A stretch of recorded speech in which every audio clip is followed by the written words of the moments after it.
Aquí estamos trabajando con una nevera, un refrigerador. Esta es de la marca Frigidaire. Aquí estamos. La marca Frigidaire. Ahí está el modelo. El problema aquí es de que el abanico hace ruido. Por aquí detrás, como pueden ver,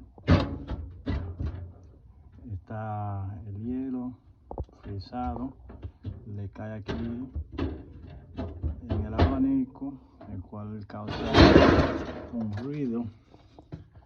Entonces ven que por acá es donde está el problema.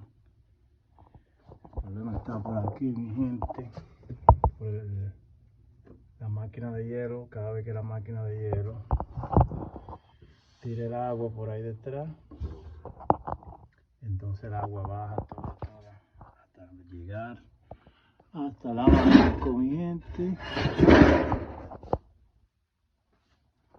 La solución es cambiar eso, envolverlo y buscar a ver dónde está la fuga del agua. Muchas gracias, mi gente.